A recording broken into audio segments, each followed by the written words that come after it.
आज मैं बहुत दुखी हूँ।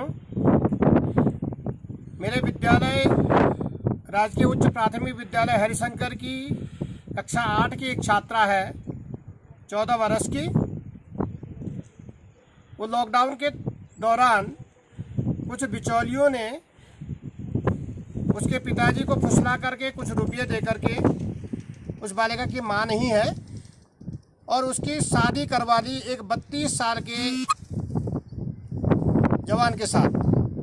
बालिका 14 साल की है। लॉकडाउन खुलने के बाद जब स्कूल खुली, हम घर पे गए, हमने उस बालिका को स्कूल भेजने की बात की तो पता चला कि उसकी शादी हो गई। कुछ असमंजस की स्थिति थी, कोई कानूनी कार्रवाई भी नहीं कर पाए, लेकिन हमने उसके पिताजी पे दबाव बनाया कि आप उस बालिका को स्कूल भेजो। आजकल परीक्षाएं चल रही हैं और हमने हमारे दबाव पे, वो बालिका का कहना है कि मैंने अपने पिताजी को फ़ोन भी किया और तब मेरे पिताजी मुझे लेने आए। तो उसकी दयनीय स्थिति को देख करके अब उसके पिताजी भी रो रहे हैं। वो जो 32 साल का उसका दूल्हा बताया जा रहा है, वो शराब पी करके आता है, किसी फैक्ट्री में मजदूर है और उसकी पिटाई करता है। होली के दिन उसने उस पर मिर्तेल छिड़क करके आग लगाने की कोशिश भी की।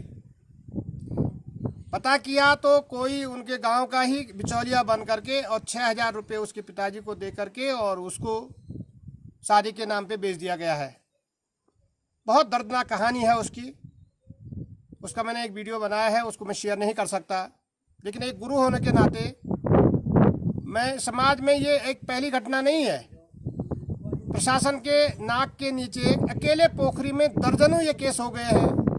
जब मुजफ्फरनगर, बिजनौर, मेरठ, हरियाणा से कारों में भर करके आते हैं, 50,000, 1 लाख, 1.25 लाख, 1.5 लाख तक रुपया देते हैं गरीबों को और उनकी बालिकाओं को ले जाते हैं।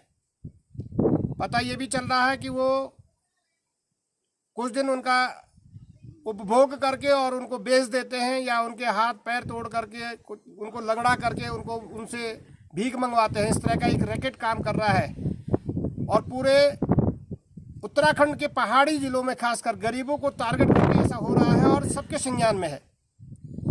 मैं प्रशासन से आग्रह करता हूँ, समाज सेवी से आग्रह करता हूँ, अरे गरीबी होगी लेकिन ऐसा तो नहीं है कि हम बच्चों को बेच दें। यह है आज़ादी। प्रशासन के संज्ञान में होते हुए भी इन पर कार्रवाई क्यों नहीं होती है?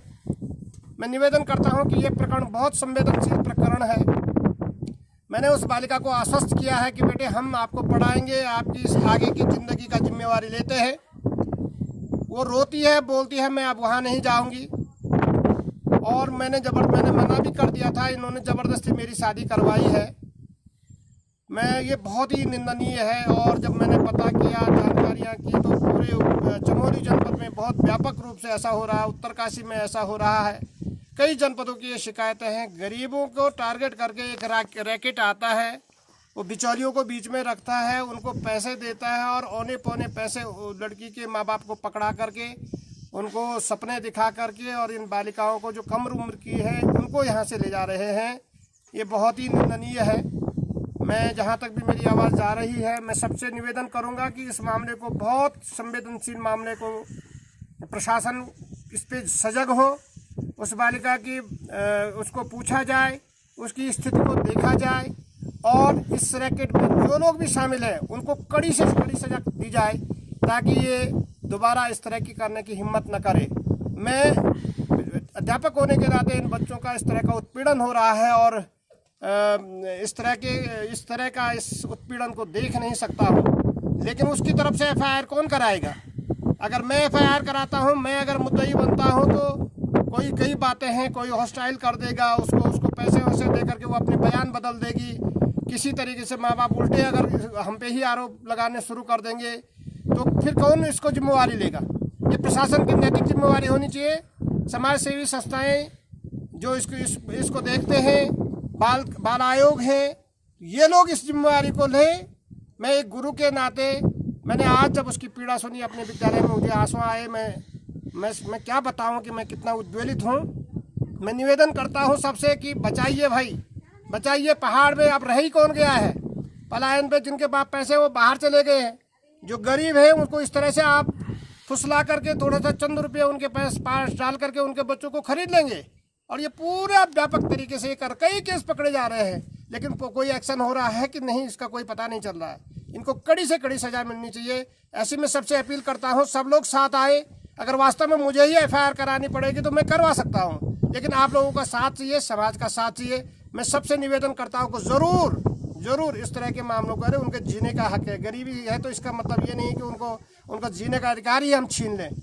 इन लोगों को जीने का अधिकार दिया जाए, ऐसी मैं सबसे अपील करता हूँ। स्वयंसेवी संस्थाओं से अपील करता हूँ। धन्यवाद।